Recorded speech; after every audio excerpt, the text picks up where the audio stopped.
One of the grandest scientific tools ever made by mankind is called an atom smasher. And I mean literally grand.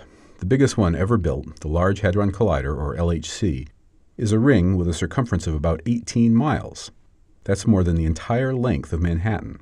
So what is an atom smasher? It is a device that collides atomic nuclei together at extremely high energy. The most powerful one scientists have ever built can heat matter to the hottest temperatures ever achieved, temperatures last seen a trillionth of a second after the universe began. Our accelerators are full of engineering superlatives. The beam-containing region of the LHC is a vacuum with lower pressure than what surrounds the International Space Station and is 456 degrees Fahrenheit below zero, colder than the temperature of deepest space. A previous accelerator sitting in the LHC tunnel holds the world record for velocity, accelerating an electron to a speed so fast that if it were to race a photon of light, it would take about 14 minutes for the photon to get a lead of about 10 feet.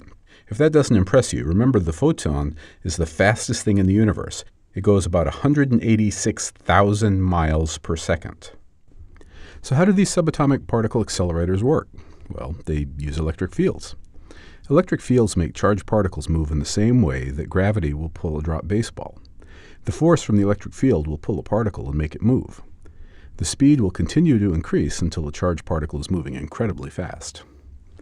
A simple particle accelerator can be made by hooking two parallel metal plates to a battery. The charge from the battery moves onto the two metal plates and makes an electric field that pulls the particle along. And that's it. You've got a particle accelerator. The problem is that an accelerator built this way is very weak. Building a modern accelerator like the LHC this way would take over 5 trillion standard D-cell batteries. So scientists use much stronger batteries and put them one after another. An earlier accelerator used this method and was about a mile long. It was equivalent to about 30 billion batteries. However, to make an accelerator that is equivalent to 5 trillion batteries would require an accelerator 150 miles long. Scientists needed another way. While electric fields will make a particle go faster, magnetic fields make them move in a circular path.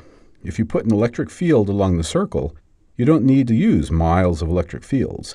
You can use a single electric field over and over again. The beams go around the circle, and each time they gain more energy. So very high-energy accelerators consist of a short region with accelerating electric fields combined with a long series of magnets that guide the particles in a circle. The strength of the magnets and the radius of the circular path determines the maximum energy of the beam. Once the beam is zooming along, then the real fun begins, the smashing.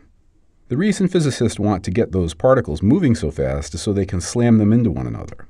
These collisions can teach us about the fundamental rules that govern matter, but they'd be impossible without the feat of engineering that is the particle accelerator.